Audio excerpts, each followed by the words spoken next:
And we're recording. Well, hello, everybody, and thanks for joining me. So I'm going to begin a little bit. I'm going to begin here with just a few minutes of quiet breathing, so we can sort of get into a space where we're paying attention to our breathing, because that's what I have to offer. What I have to offer is how we can use our own breath to stay healthy. I'll give you some information about the virus and some information about what's going on in the world around it, but mostly my scope of practice is how do I take care of my body through my breathing, and how do I take care of my immune system through that. So I'm just going to invite you to follow along with me if you'd like right now. It's your choice to do this. You can have your eyes open or closed. I suggest you get yourself into a comfortable position, one where you are not collapsing your rib basket. I have it. And there's an echo I hear. Is it still an echo? But somebody's muted. Usually an echo happens when somebody's not muted.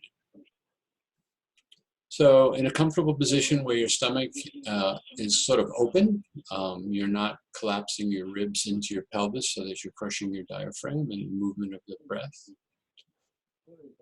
And just beginning to not think about whether breath is coming into you in a right or wrong way, but just interested in the movement. As we breathe,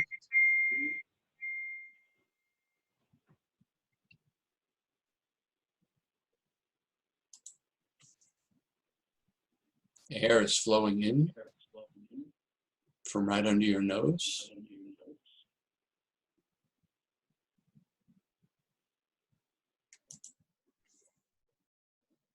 Entering your body, leaving your body. And as a result, your body is changing shape, moment to moment to moment.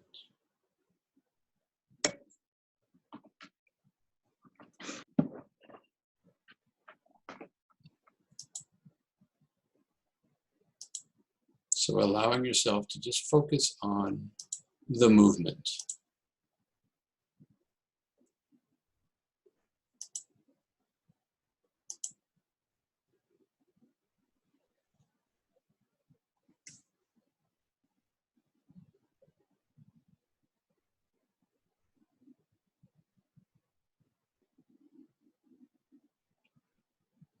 And if you can, on your exhale, see if you can reduce any effort to breathe out and let the body release the air on its own.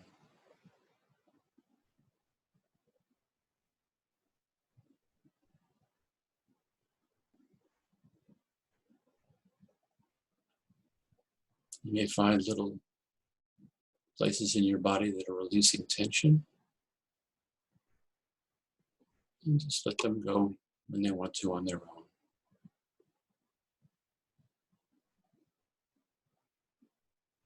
It's always useful when you soften or relax in a place to just watch what the next breath feels like and how it moves after you've released some tension.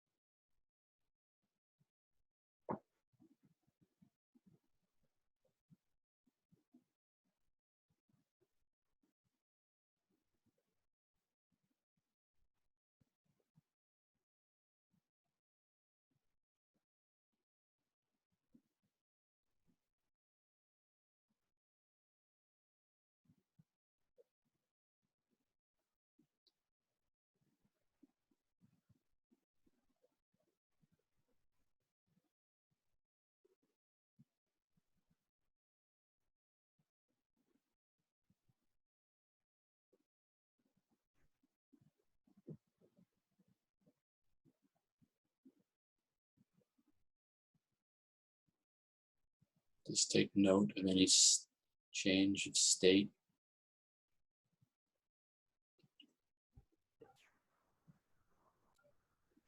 Any relaxation. Any feelings of meeting your own breath.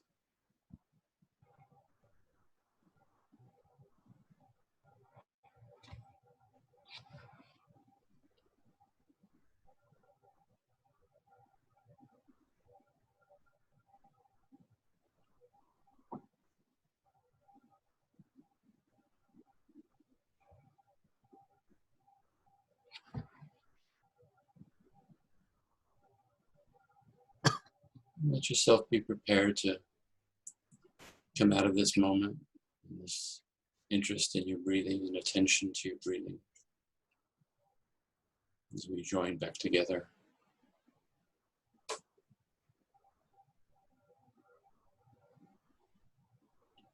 And letting your eyes drift open just a little bit. When you're ready, take a little light in, close them again, take another sip of light as we meet the outside world with our visual field.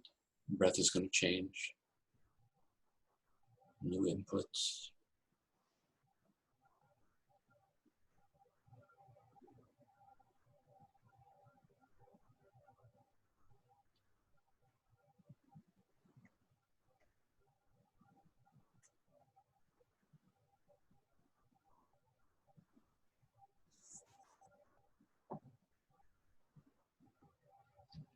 Okay, thank you.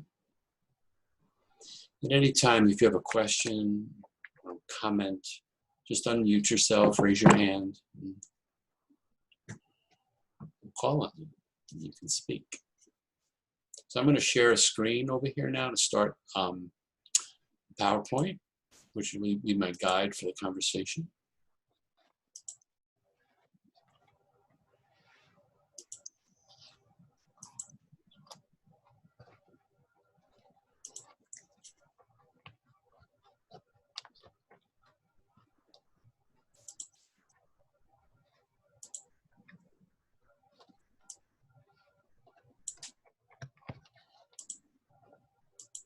All right, everybody can see that screen?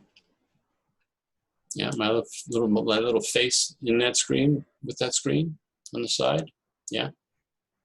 Okay, so this image came from a really wonderful article. It's a drawing of the virus itself with nice trees and the ocean on one half and the virus on the other half. Something's happening for us in this time period.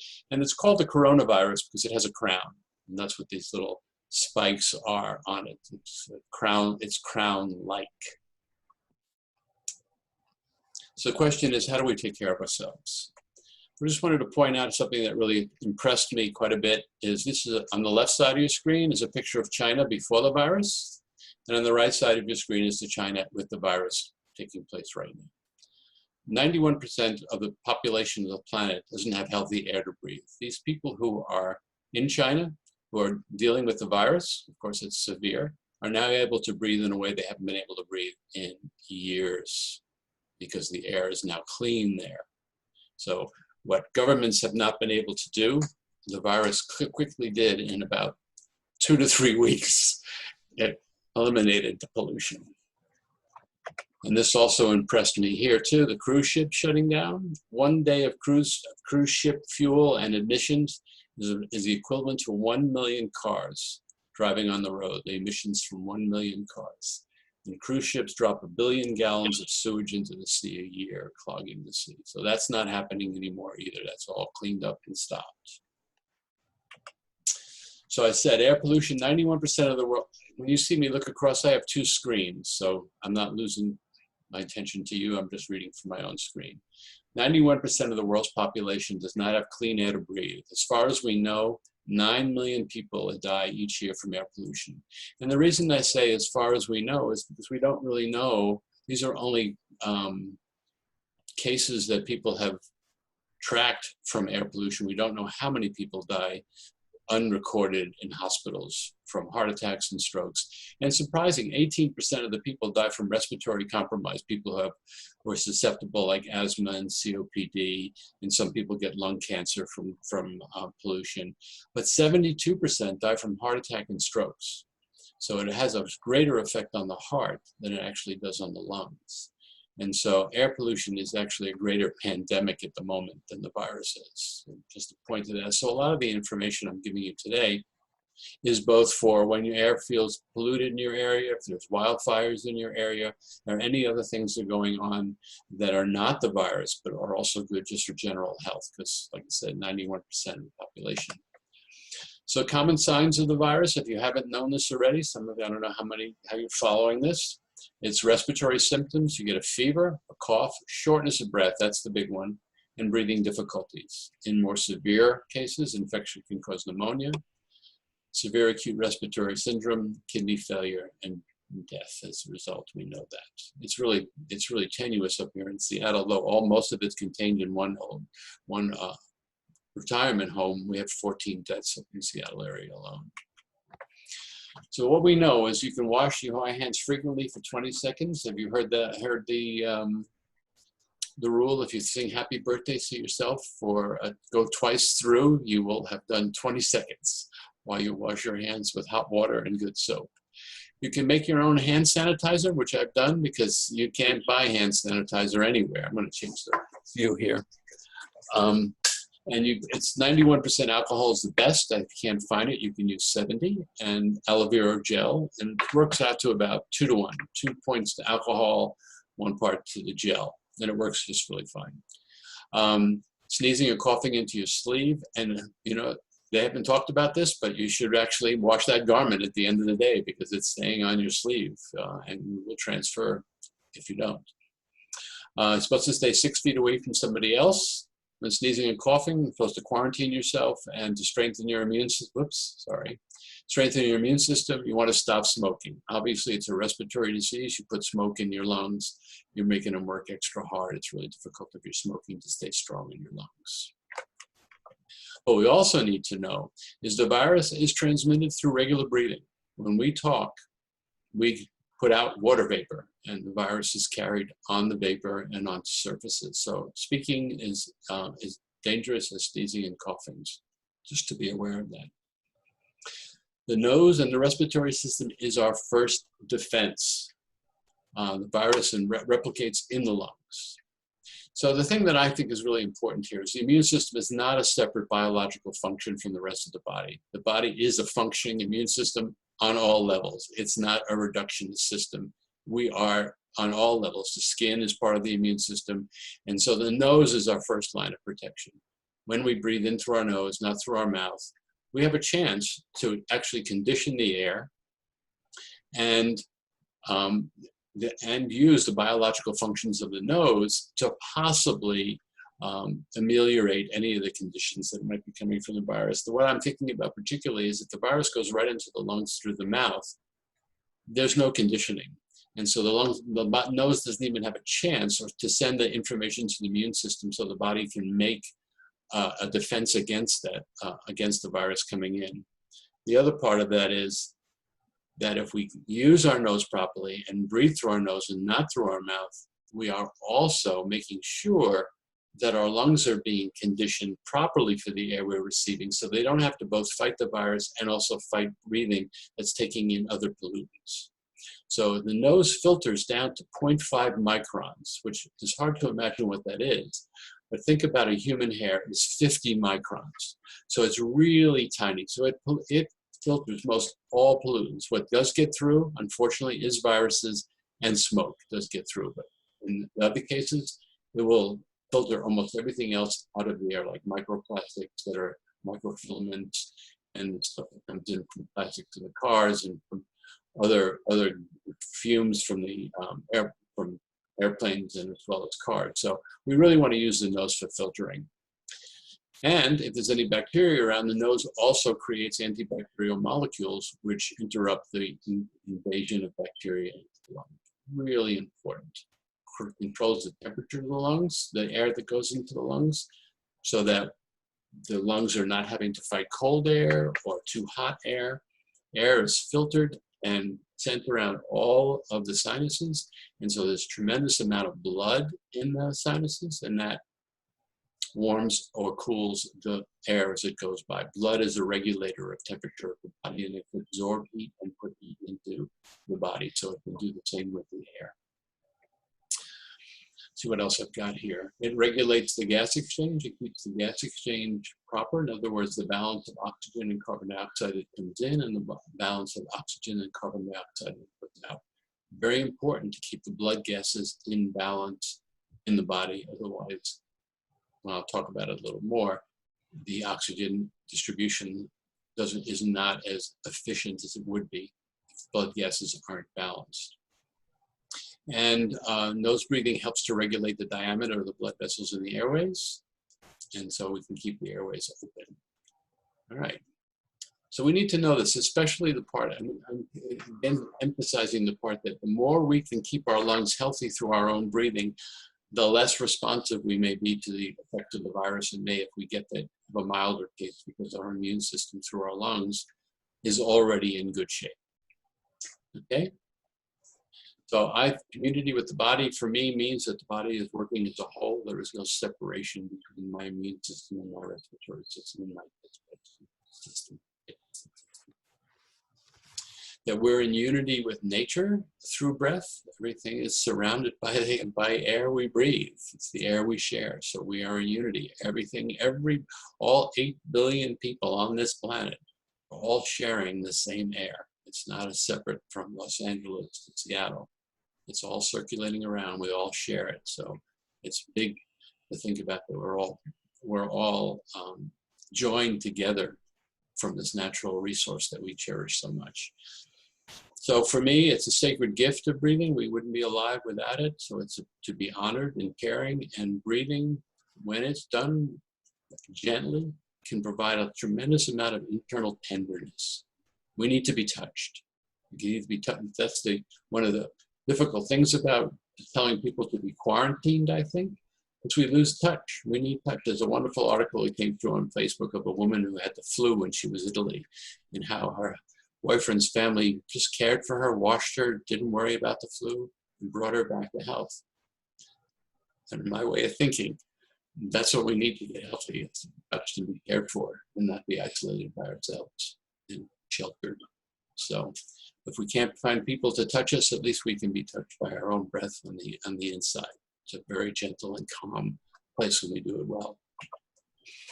So the nose knows. This is a picture of our nose pointing out here on the top picture. Very important.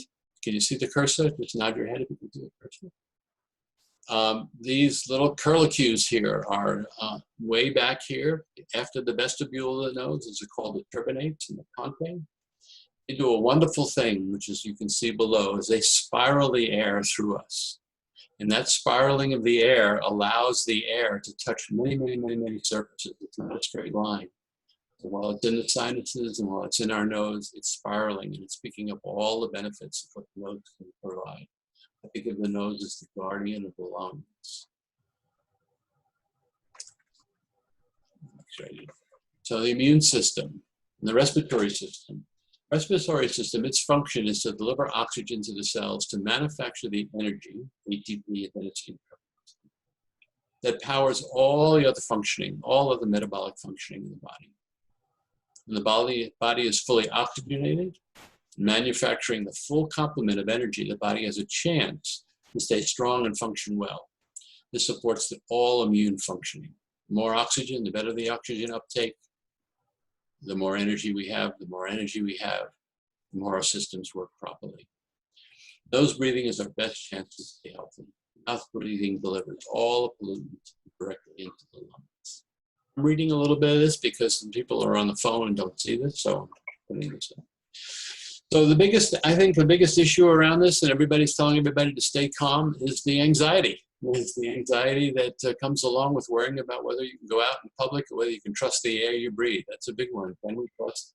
It's a major resource of our nutrient supply is the atmosphere, and can we trust it? It's frightening right now. We're not really sure.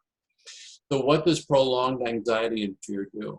Well, the first thing it does when we have a prolonged anxiety and fear is the immune system overreacts. In other words, its function in overreacting is to try to clear out all foreign objects. But when it overreacts, it goes a little haywire, and it can clear out healthy tissue as well. So when it's overreacting and clearing out healthy tissue, it creates a lot of debris. It takes a lot of metabolic waste gets into the body, and the metabolic waste can clog up the whole body. So it's just everything gets clogged up, and especially in the lungs, if it's destroying healthy tissue in the lungs, it's going to produce more mucus, it's going to produce more debris, and the lungs will have a hard time passing oxygen from the lungs to the blood. Reduced oxygen delivery by unbalancing the blood gases when we are anxious, we tend to breathe really quickly. We tend to breathe through our mouths. We tend to sigh. We tend to be aggravated. And when we do that, we release too much of the carbon dioxide that's in our bloodstream and in our lungs. Part of it's meant to be released, but part of it is very important. It's a very important hormone in our body. And what it does is it helps regulate the distribution of oxygen in the simplest way to talk about it. When carbon dioxide is present in the right amount, oxygen flows easily from the blood to the cells for energy production. So it's always useful to talk about what happens when people are hyperventilating and are going to faint or going to pass out. We've seen people do that. And what's the folk remedy for that is to breathe into a paper bag. It's happening when people are about to faint and they're hyperventilating and blowing off too much carbon dioxide. That blood flow that's going to the brain is decreasing. When the brain gets 50% less of the oxygen that it needs, it'll cause you to faint. Somebody breathes back through a paper bag, puts their hands up here, they're breathing their own carbon dioxide back, goes back into the system, changes the blood gas ratio in the system. Oxygen begins to flow out of the red blood cells back into the cells. The brain comes back alive, and they recover from their either fainting or they're almost fainting. So it's a real world example to show how carbon dioxide helps regulate the distribution of oxygen throughout the body. So when we're in fight or flight, digestion shuts down. If you're in fight or flight for a long period of time, you're going to have trouble digesting. Why does digestion shut down? It's because it's a non-essential function when you're fighting for your life. Because most fear responses are only meant to last for 2 or 3 minutes in the real world. Imaginary fears last forever, but immediate threats are usually short-lived. And so digestion will come back afterwards. Heart rate increases. There's a reduced blood flow to the skin, pale, cold hands and feet, tingling in the face, hands and feet, and increased blood flow to the muscles. Also in tunnel vision, you're no longer interested in what's in your periphery because you're worried about the immediate threat. The immediate threat means that you're going to focus on what's right in front of you, whether it's a thought or a real threat. So you're not seeing out of the corners of your eyes. You're no longer interested in the nature or what's in the environment.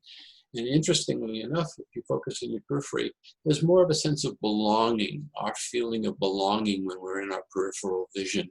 So when we close from fear in our narrow vision, we get a sense of internal isolation. And then sense of internal isolation is also against not healthy for our immune system to feel isolated all the time. It's very painful.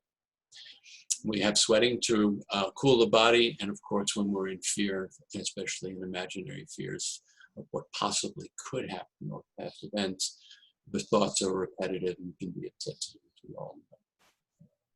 So what we don't want.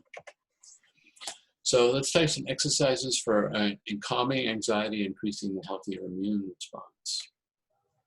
So the first one I think is really important that we've been talking about, breathing through the nose. The question comes up, well, what happens if my nose is clogged? What am I going to do then, right? So some people get nasal sprays, but there is something we can do. I'm going to take these, again, take these shadows off. So we have to know how to clear our nose. So all of you are going to receive a link to this video, and I'm also going to send you a PDF of all these slides. So these words will be for you, and you can have them. The nose clearing exercises, I'm going to demonstrate it for us, and we could try it together. Is if you can breathe it all through your nose. You take a breath in, and then you take a breath out. And at the end of your exhale, you pinch your nostrils. And you bob your head for 3 to 6 times, rather vigorously. When you finish, keep your mouth closed, and you imagine you're smelling a rose. And you breathe really gently. Now, I say 3 to 6 times because it's a caveat if somebody has any other kind of immune difficulty or a heart problem. But if you're fully healthy, you can bob your head until you feel a slight urge to breathe.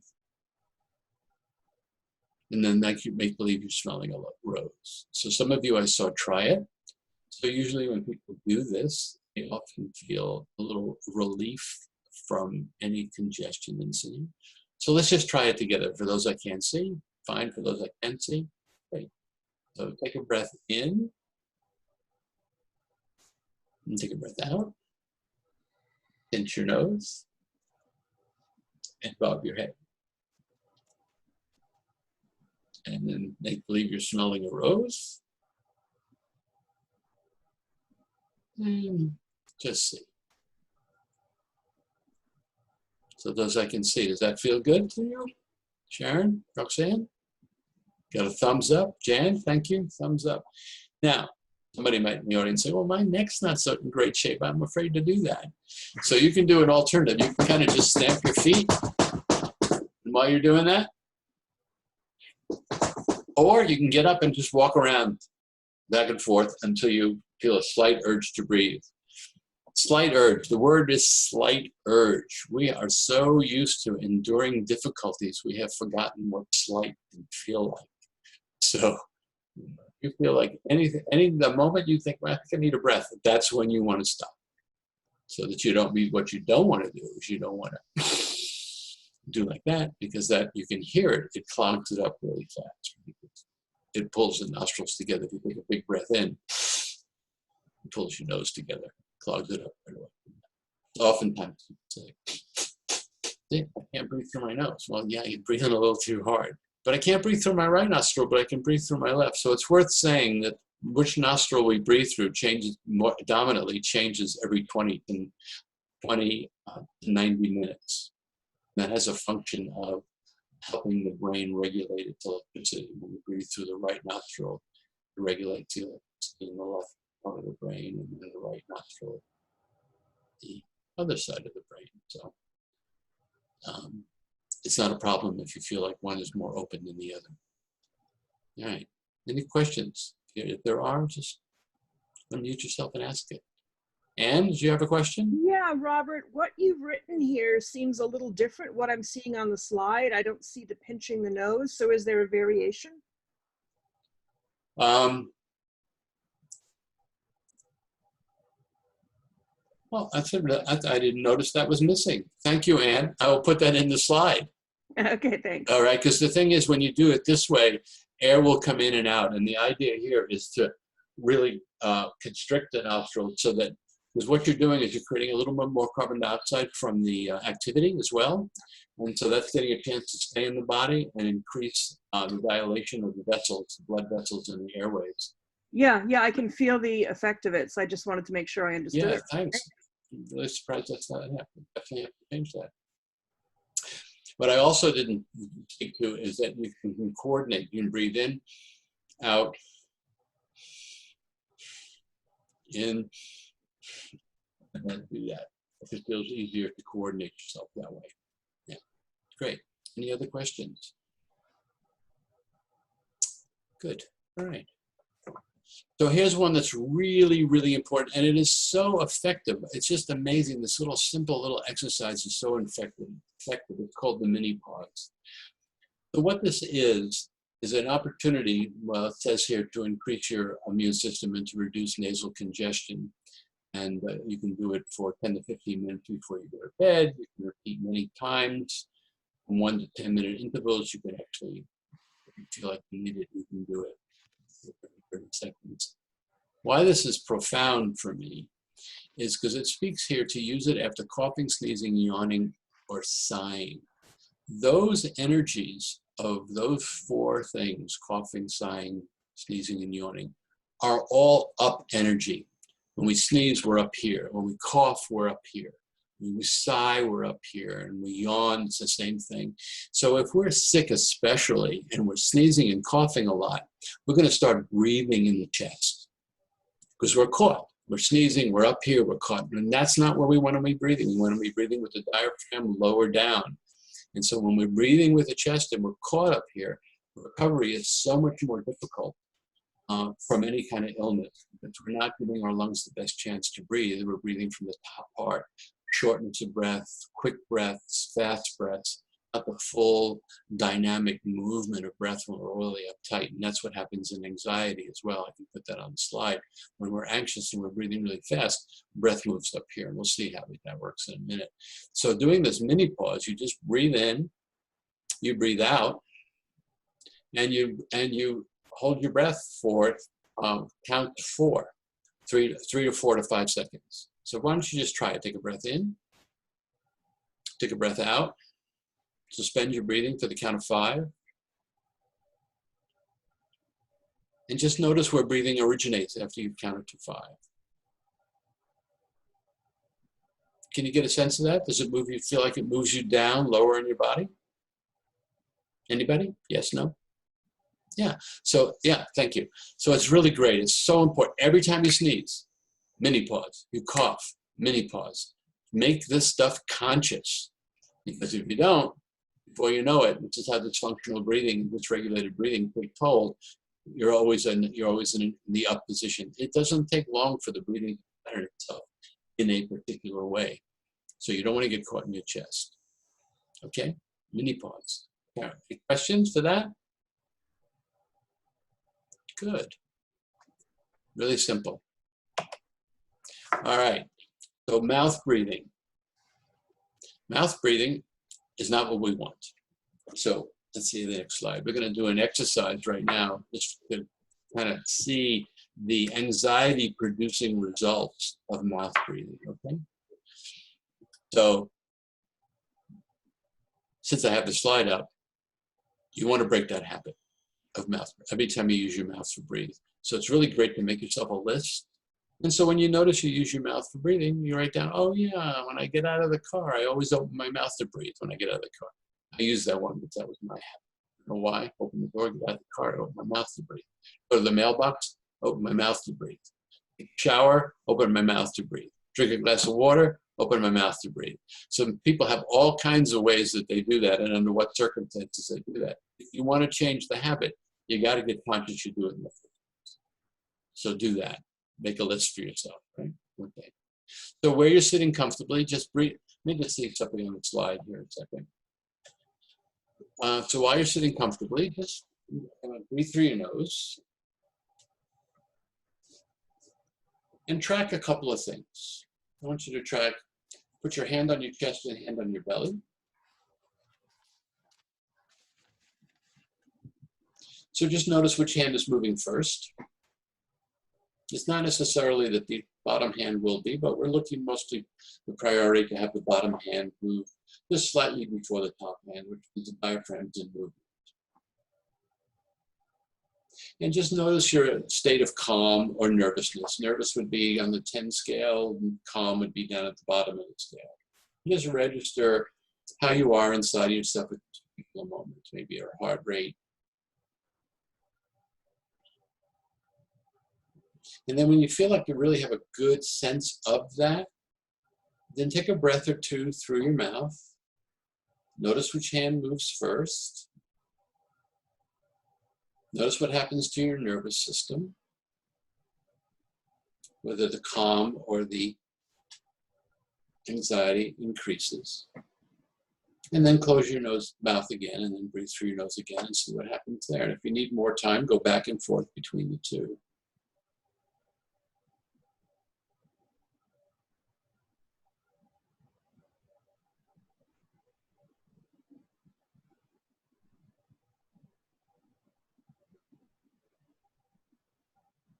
So anytime you breathe through your mouth, you trigger the autonomic nervous system, that sympathetic, parasympathetic response, to go into a little bit of into sympathetic response, a little bit more activity, a little bit more mobilization, a little bit more, some people would relate to it as anxiety.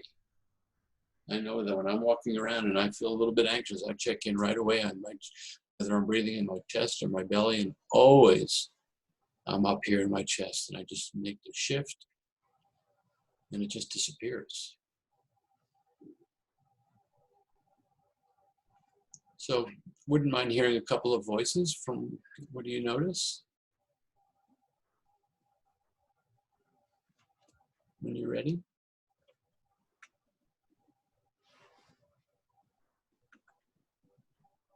Anybody?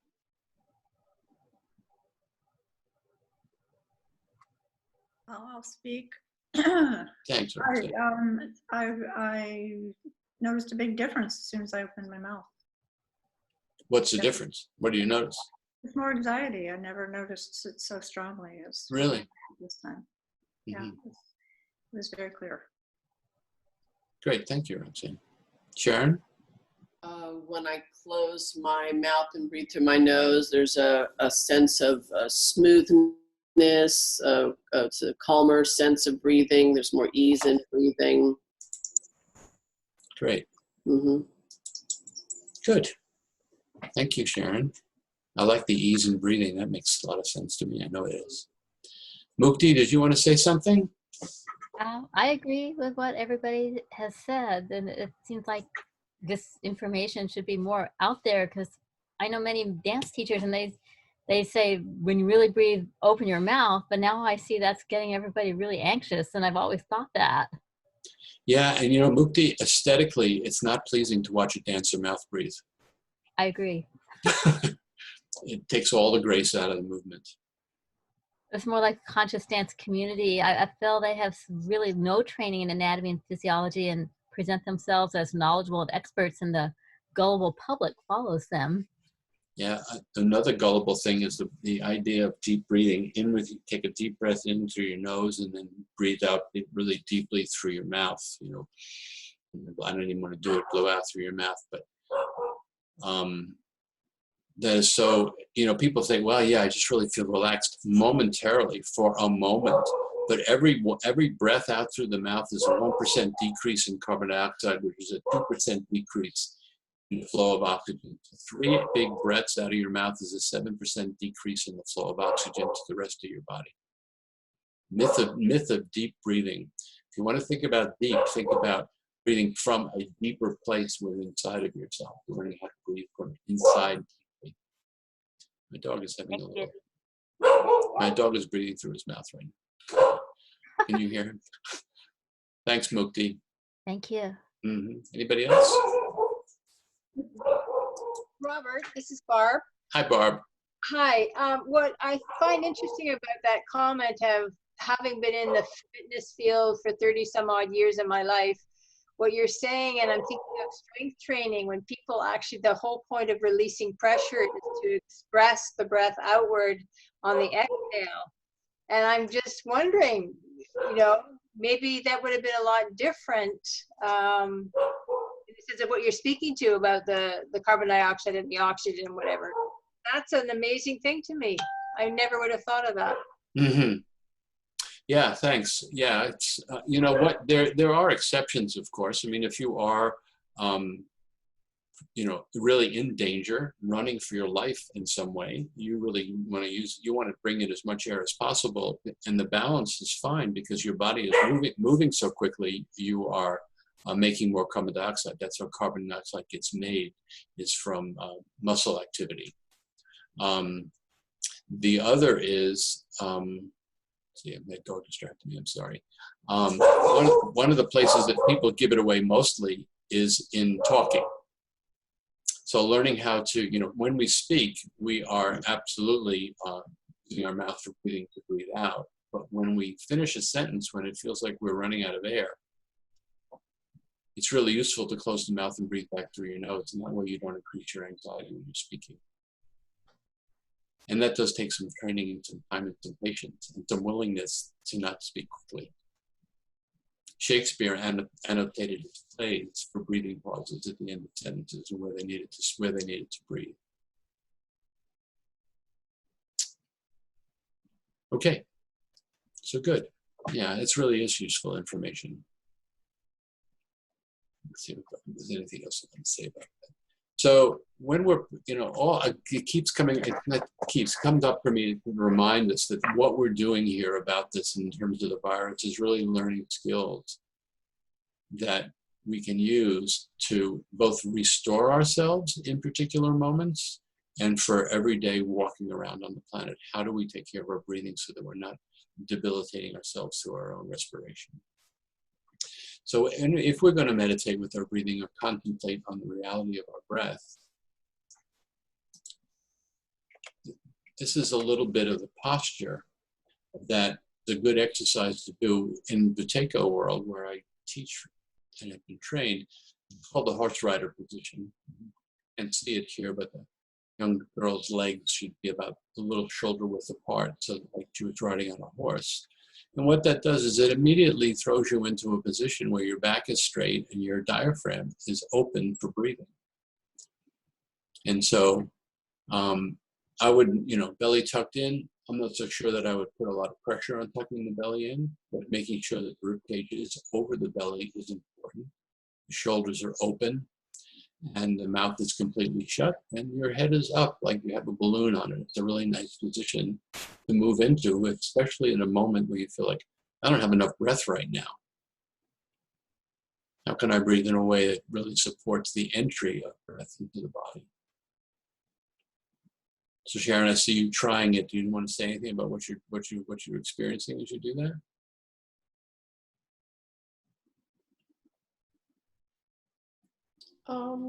Sure, it's comfortable, it's relaxed, it's sort of a natural place for my hands to settle. They're sort of on top of each other in the inside of my legs. Right. I'm also aware that I'm wearing shoes that have a bit of a wedge, and so it's putting my knees up higher than my hips, which is not as comfortable. So I'm putting my legs out further. I'll take my shoes off because it's better. There's more movement in the hips, in the pelvis, when our knees are below our hips. Yeah, much better. Otherwise, they're not. Otherwise, you're thrown back into a position that doesn't work. Right. Jan, you're used to using this position and you're teaching all the time. You want to say anything about the horse rider position, Jan? Thanks, Sharon. Mm-hmm.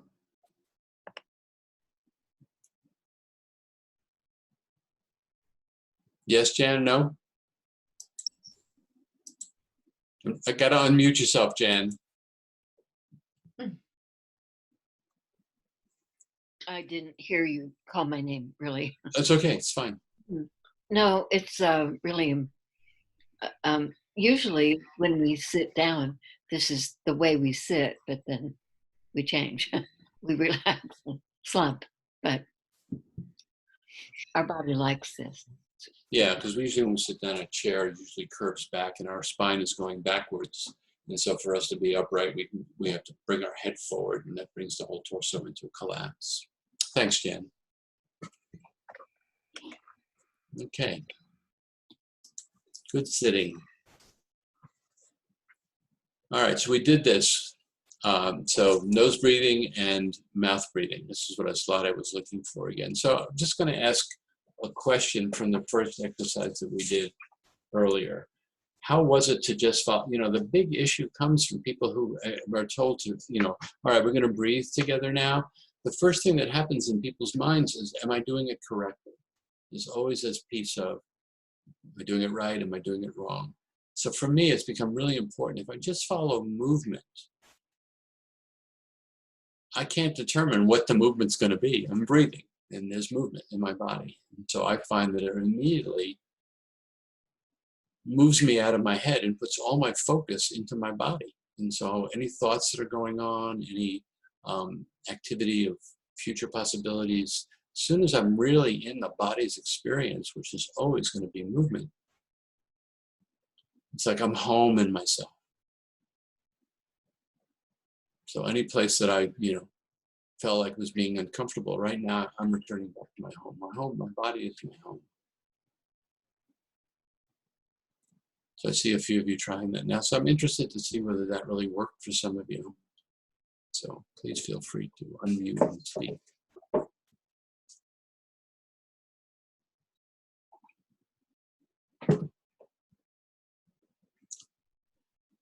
Okay. I'll move on then.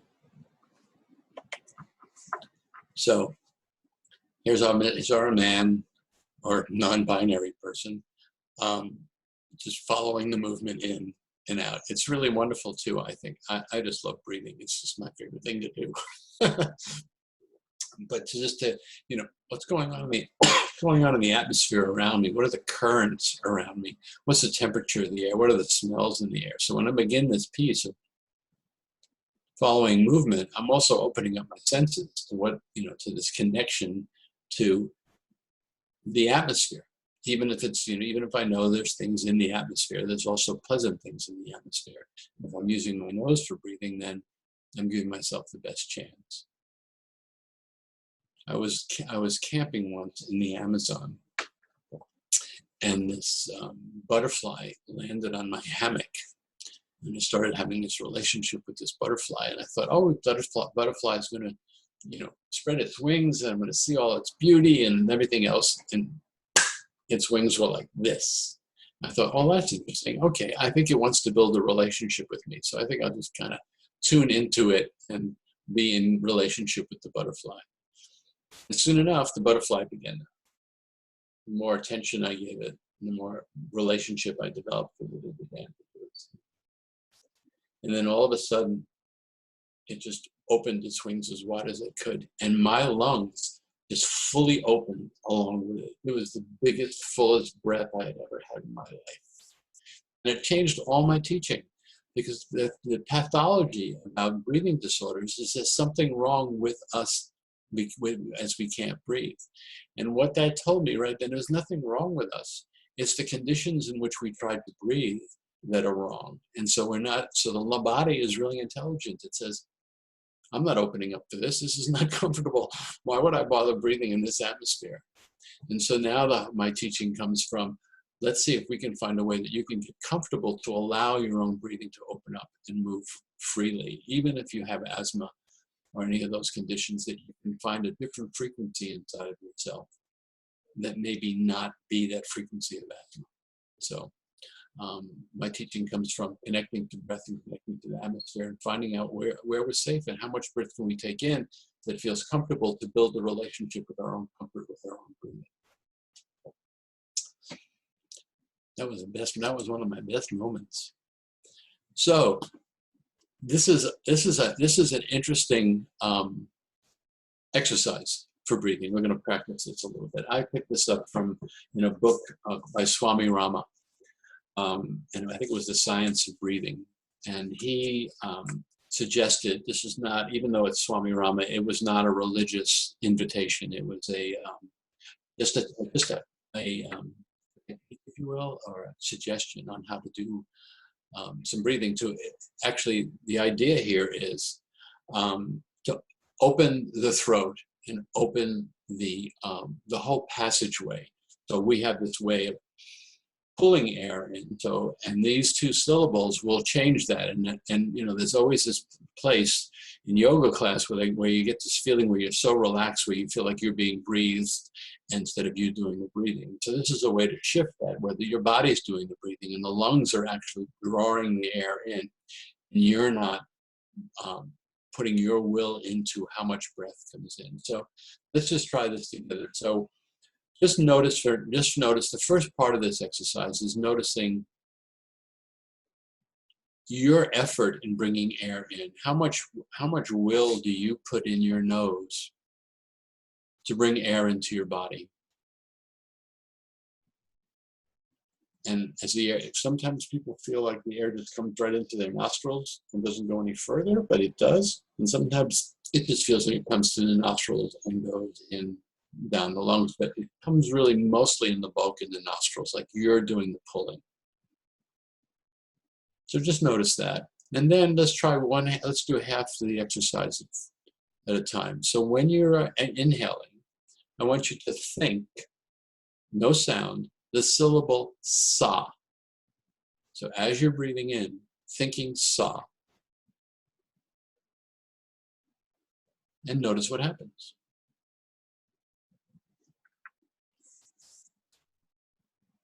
Well, notice what happens in the chest and back area.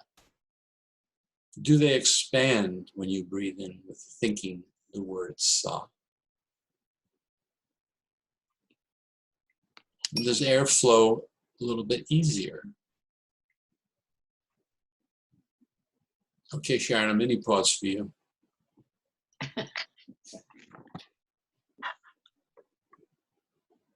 And you can go back to doing the way you were before, where you pull air in through your nose, where you're a little more active in the ingestion of air. And notice whether the lungs expand or whether or the chest expands or it gets tighter when you are forcefully pulling in air, which is counterintuitive, really. If you want the lungs to, you want your chest to open when you're bringing in air, not tighten. And then go back to Sa. And just see if there's more expansion and more of a direct input of the air into the lungs. And so for my way of thinking, when I do Sa, I can feel air flowing through my nose with less effort, and my lungs are actually doing the bringing of the air in. And this is a highly intelligent thing for the lungs to do because they know how much they need. And if we allow the opening, they'll take what they need. This is really important if we're not feeling well and there's trouble breathing, to allow the lungs to do the work. Not try to force them having more air. This is really good. I like Sa. You like that? Yeah, it makes quite a difference, right? I often use the yin organ sounds. They're also interesting.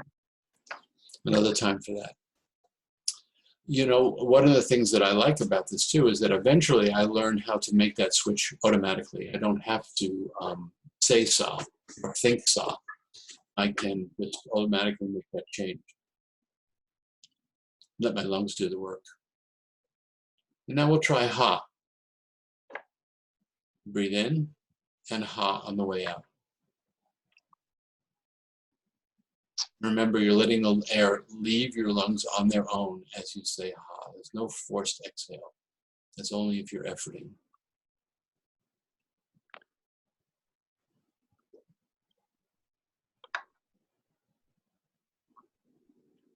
You might see it extending your exhale, which is always a good thing.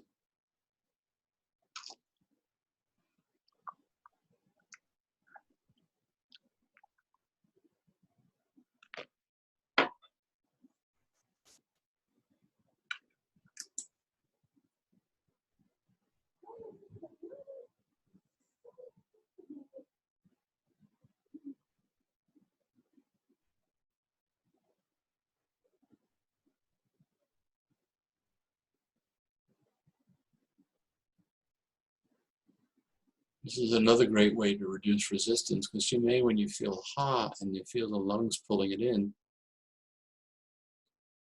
you may feel your face or your nose holding tension in a certain way that maybe the air is bumping up against. You can invite a softening in that area.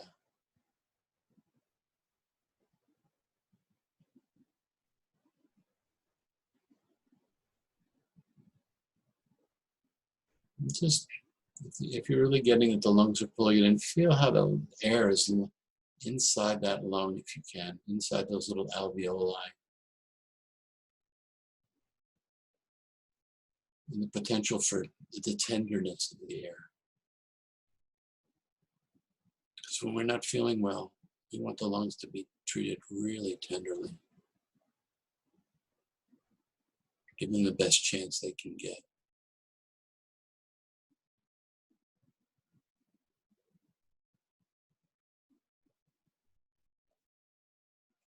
All right, how's that working? Anybody want to comment? Thank you, Jan, for yours.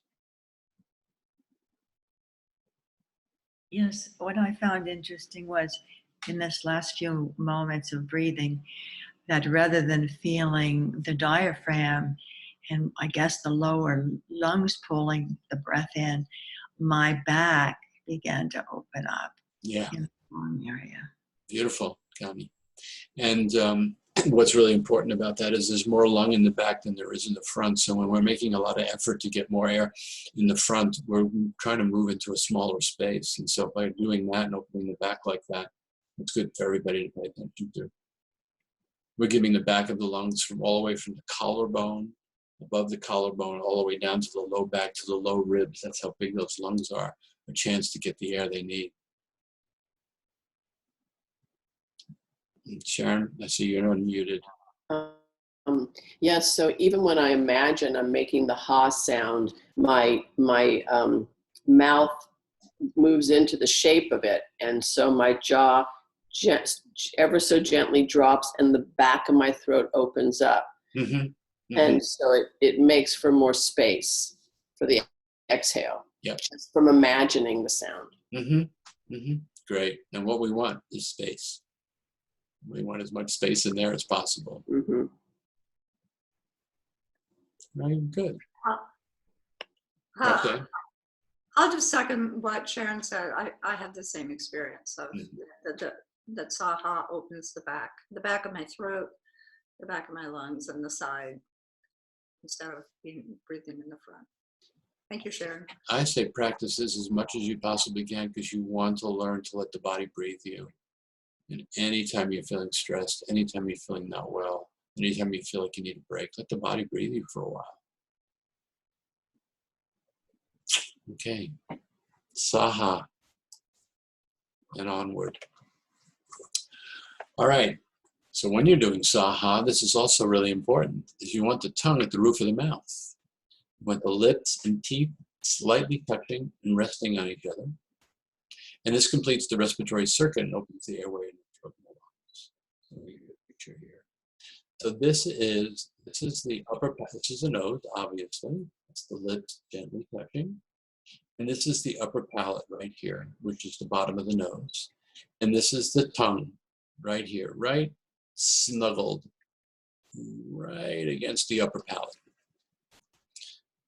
Opposite of that would be this. This is the tongue, and this is the space between the bottom of the nose and it's open in here.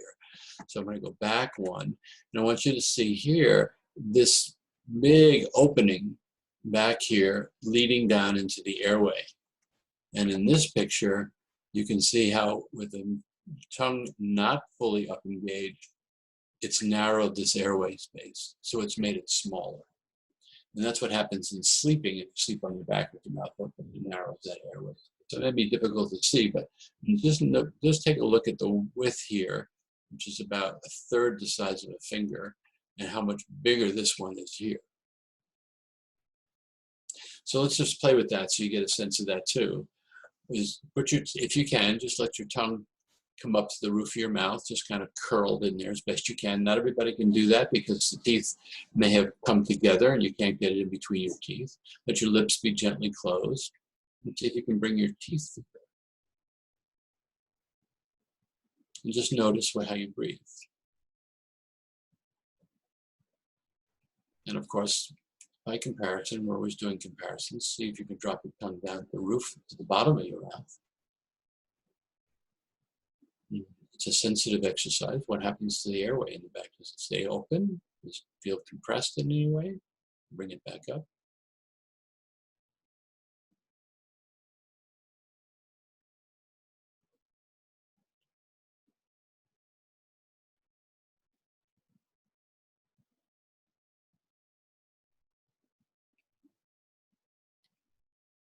So I have 4 faces up here. 5. Shake your head yes, or no, you can feel that, yes. So those of you who are interested in any Taoist work, the Taoists say that the microcosmic circuit, the energy of the body that circulates all the way through, from top to bottom, all the way through, can only be achieved when the tongue is at the top of the roof of the mouth. That the sky energy comes down from above and lands in the roof of the mouth. Earth energy comes up and lands in the roof of the mouth. When you put the tongue up there, you marry the 2 energies and you feel more complete and more whole. So you can look for that as well. Drop the tongue down and then to drop the tongue up. See if you don't get an instantaneous hookup. Sharon's smiling, that's always a good sight. Jan's smiling too, and Roxanne's smiling. Marina's side view, I can't tell what she's doing. Smiling. I'm smiling. People can keep their lips closed, but their mouth open. You can watch for this inside their mouth. Watch what happens to my face. Watch how much older I get immediately.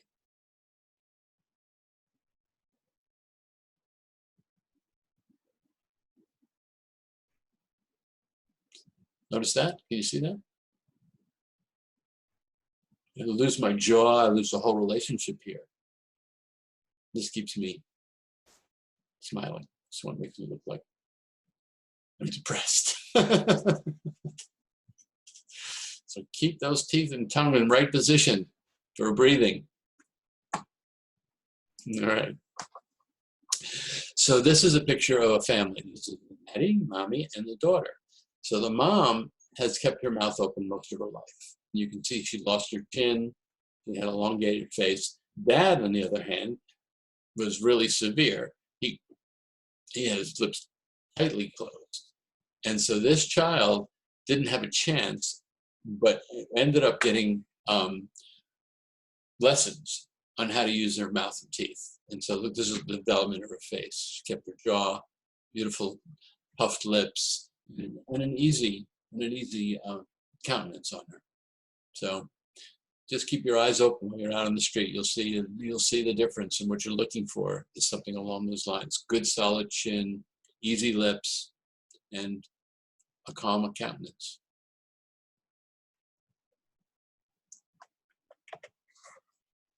All right, so we're gonna do another little breathing piece.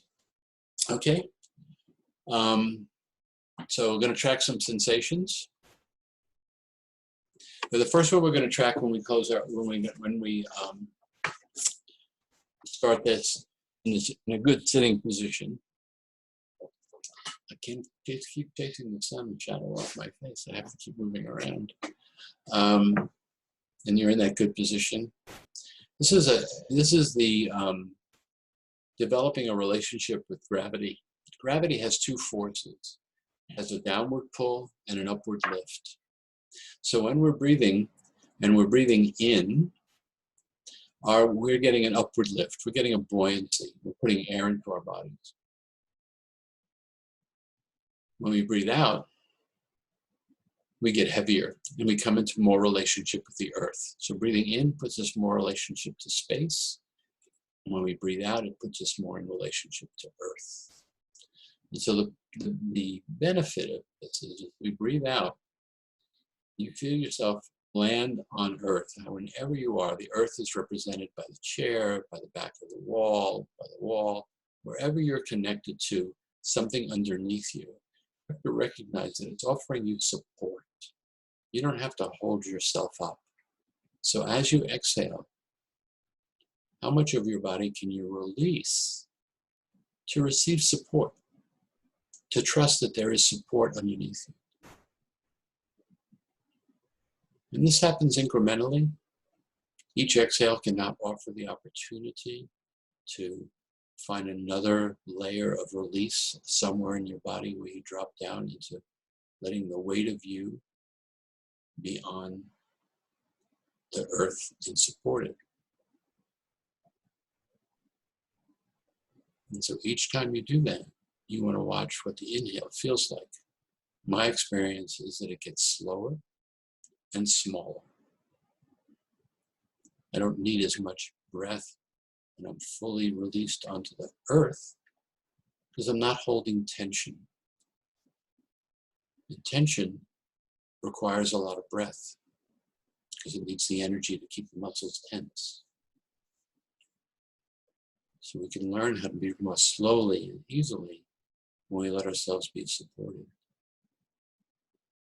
And the other thing to keep in mind is when we feel that support, that we keep that support in our awareness and just breathe with the awareness of support. And we'll notice, perhaps, that the breath feels like it moves first where we're supported. Another way to come down from high up breathing down to low down breathing. So as you exhale, soften into support. Breathe in with the awareness of support. I notice my voice changing. I notice my voice getting slower,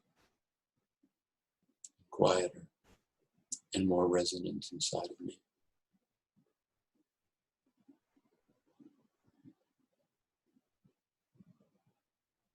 And if we wanted to continue this meditation, which we do right now, sometimes on the exhale, certain sensations arise. And this is a good exercise when we talk about things that are bothering us, something that's irritating our system, perhaps, or something we might call pain. And this is the difference of being told to breathe into a tension or a disturbance and to breathe with that. So any sensations you're noticing on the exhale, other than gravity, if they come into your awareness, on the inhale, breathe with the awareness of that sensation. And be curious about the body's response in movement and how that sensation may shift.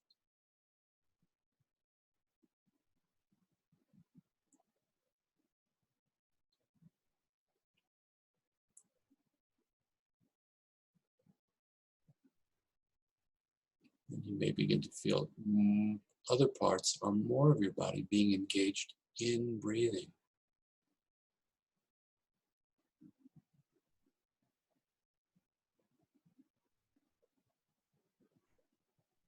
Whatever sensations are showing up in your awareness, are invitations from your body to pay attention, because they're wanting the nourishment of movement with breath. Wherever they may be.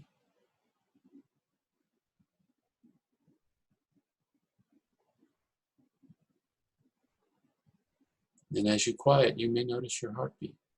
Just breathe with the awareness of your heartbeat. Another biological function.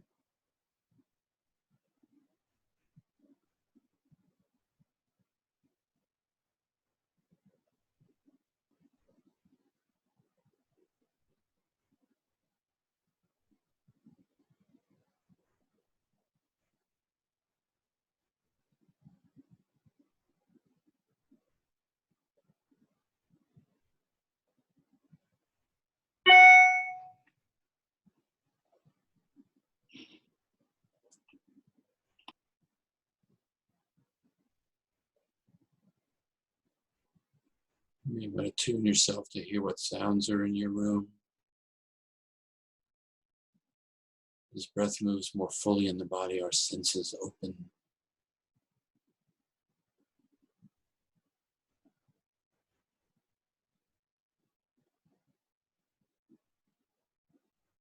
If it feels uncomfortable or it doesn't feel like you're getting what I'm speaking to, find what works well for you.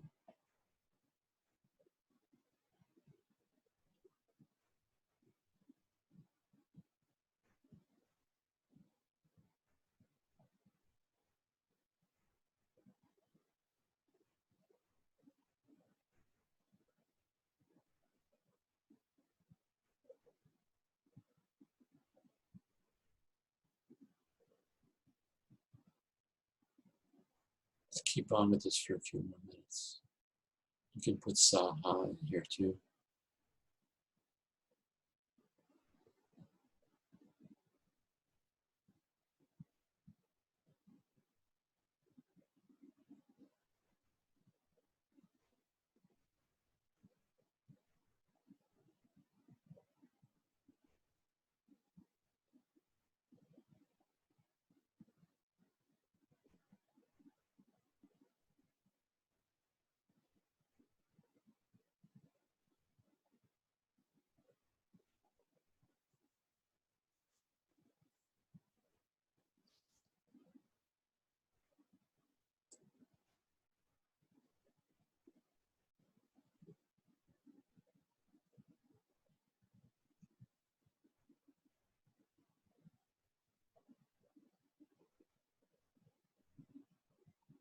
Some people call this a body scan. And you can do that too if you want to pick very specific places to look and see if you can breathe with those. I prefer being called to places in my body through sensation. My body intelligence draw me.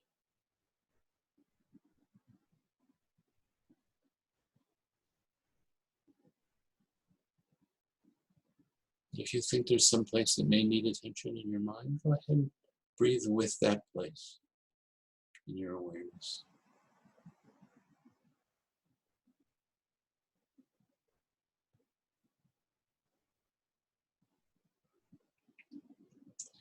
And every once in a while, cycle back to how you're landing in gravity and coming back into space and buoyancy in your inhale.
All right, take another minute. Find a way to leave this for yourself that feels comfortable. Maybe looking for a little light for a moment or two, and then closing your eyes again, just little sips.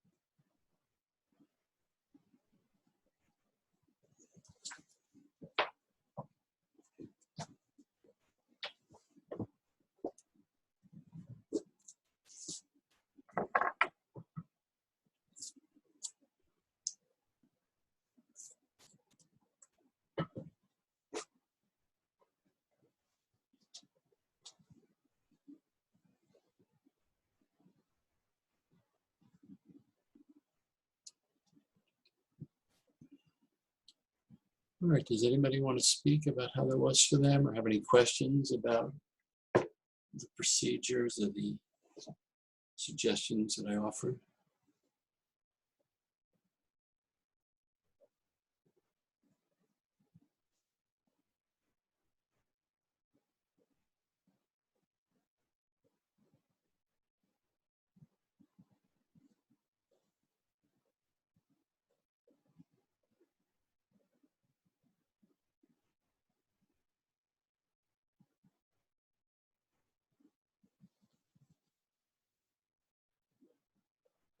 Any questions?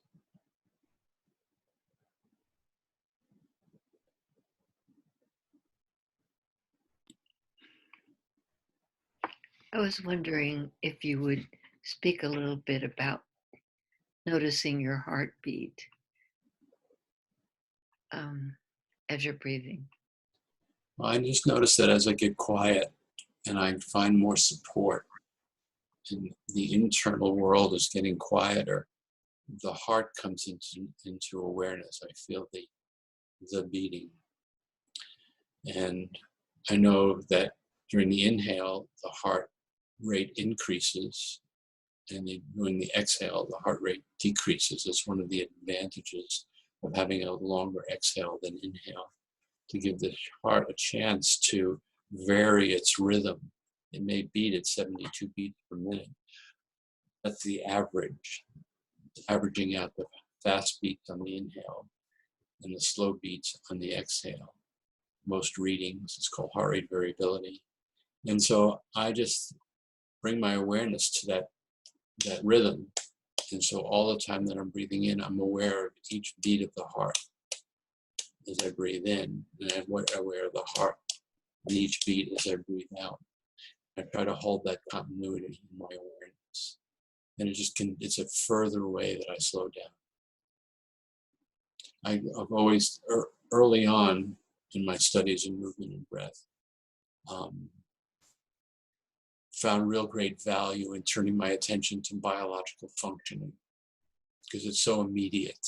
It's so what's happening really right now more than anything else is any biological functioning. So having the biological functioning of following my respiration and my heartbeat at the same time, I'm following two biological functions. And it brings me much more into this present moment right here, which is all that's happening, I'm breathing, my heart beating. And so any other input that comes in is happening in my present moment experience, my present moment awareness and biological function. Does that answer your question, Dan? Is that what you're looking for? I was not, it wasn't easy for me. And so I put I was feeling my wrist and kind of following Great, thank you. that way a little bit. Yeah, I don't think it's necessarily as easy. I've just kind of trained myself to listen for it. There was a time when I did some repatterning about lying on my belly for long periods of time, feel the safety of having my organ body feel safe on the ground. And I would come home from teaching 3 hours of anatomy at a Massar school, and I would lie on the ground. And sometimes I would lie there 20 minutes and, you know, nothing happened. Then all of a sudden, my heart would come into awareness. And as soon as my heart came into awareness, I'd go, oh, okay, I'm back home again. And putting so much energy out for 3 hours and talking, I sort of lost my own connection. But at that particular time, I also didn't know to do this pausing Right. when I run out of air, because when I do this pausing, the thing that I like about it mostly is that when I pause to speak, after I run out of air when speaking, I'm tracking air coming into my body and I'm tracking my body moving with air. So I take my attention away from you, or whoever I'm speaking to, for a moment. You're still in my visual field, but in my awareness field, I'm taking my attention back to me. And so then when I come back to you, I'm a bit more restored. I've been with myself for a bit of my breath, and now I'm back with you, and then I close my mouth again. And I have a little bit more of me, so I'm balancing that in and out awareness constantly. So I'm, again, touching my own biological function when I breathe in. So I get present with myself, and now I can be with you again from being present with myself. Good, thank you. Thanks for the question, Jen. Any other questions? Anybody else? So I talked a lot about mouth breathing and nose breathing and taking care, and a lot of people snore and a lot of people breathe with their mouth open at night. So you see at the bottom here, taping your mouth. This is what tape looks like. Some of you know this from me. This is paper tape. Comes in rolls, 1/2 inch, 3/4 inch, inch. Paper tape, not and it's from Johnson & Johnson or NextCare. They have the best glue. This one's micropore tape. And so when you use a piece of tape, you want to bend over a piece so it's not sticky. You want to take some of the sticky off on clean hands. You can do it one of 3 ways. You can take a smaller piece and keep your mouth closed at night, but you can still breathe through your mouth if you need to. You can take 1 or 2 pieces and go this way, but you still have an opening if you need to, as you're adjusting to it. But eventually you want to kind of seal your mouth closed. So that you're breathing through your nose all the time while you're sleeping.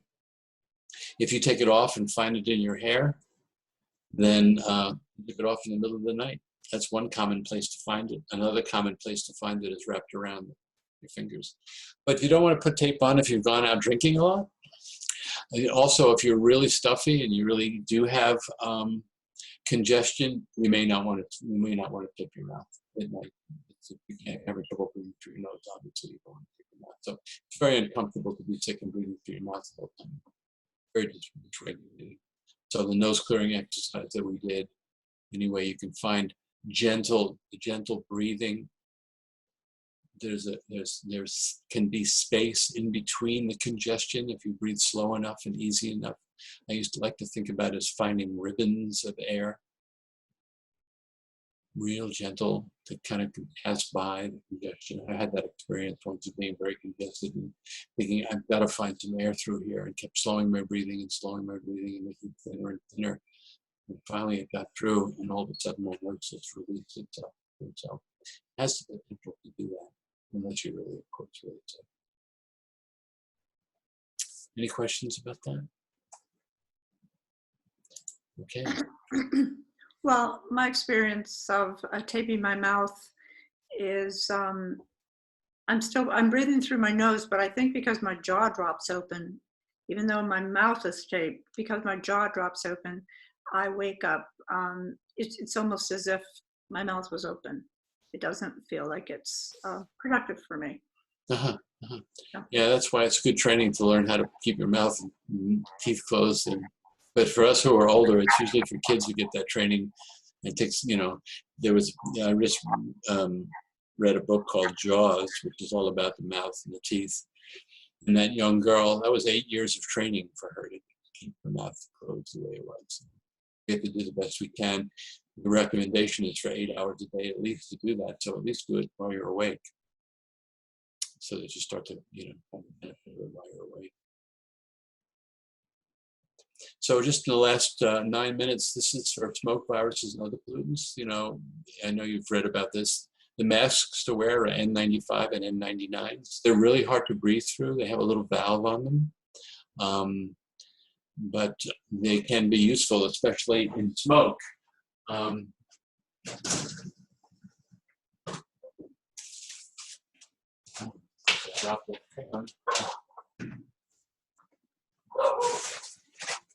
If you haven't seen them before, they don't look anything like surgical masks. They have this little valve for the exhale, and they have metal at the top to make it for your size for your face, so it has a good seal. The problem with the surgical masks is they're too thin, and air can get around the sides. And of course, they're advising people not. What happened here? They're advising people not to overbuy them because the healthcare workers need them. And they do use surgical masks, but this is really good. If you got a wildfire in your area, you want to have these on hand. This is what you'll need to smoke down. Where do you buy them? I got these. I can buy them at a hardware store. You can buy them on Amazon. I think they're like $10 or $12. So it's going to be hard to find them now. But they're good. I have a dozen of them on hand. They only last for about 2 hours. And you have to be real careful taking them off because they have the debris on them. You don't want to wash your hands right after you take them off so you don't touch your face. Of course, that was another thing that has to do with your face right now. So these are N95s. And you can buy ones that are actually not disposable, where they have disposable insets, and you can keep the mask going on at the same time all the time. Change the insert. Air filters are great. Everybody should have one, especially if you're in an area where you are susceptible to wildfires. And they come in, they have 4 to 5 stage filters. You should have a HEPA filter that's good for bacteria and some viruses. Should have charcoal. Charcoal is the only thing that will filter smoke if you're in an area that's going to be smoke. And I was just reading about that ones that have silver are good for viruses, have a silver stage in them, for viruses as well. I got an air quality monitor for my house. I am just amazed at how the air changes from cooking. Sometimes I cook something in the oven, and then I go to the air quality monitor, which is in another room, and it tells me to put on a gas mask.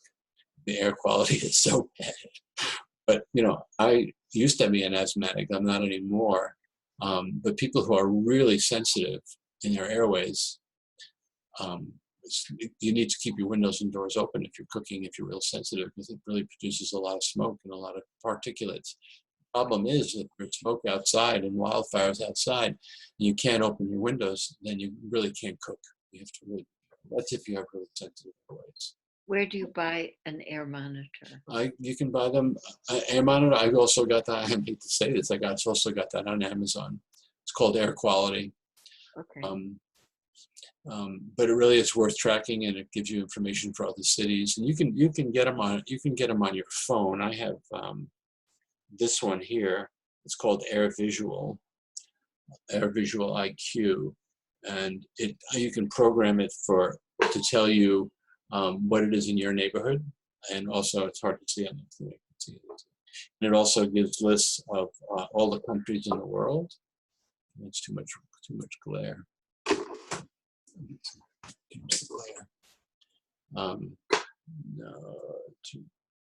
Yeah, here it is again.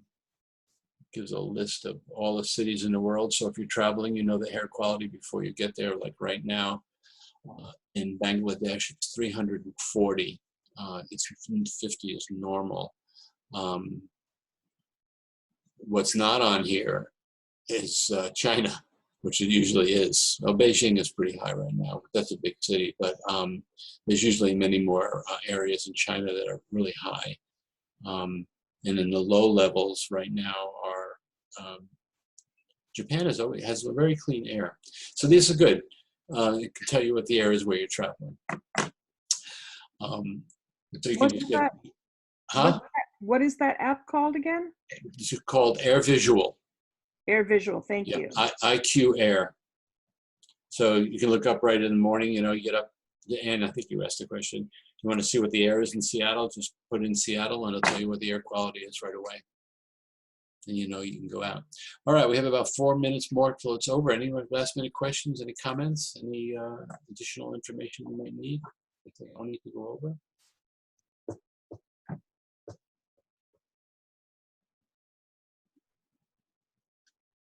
I'm going to stop the share.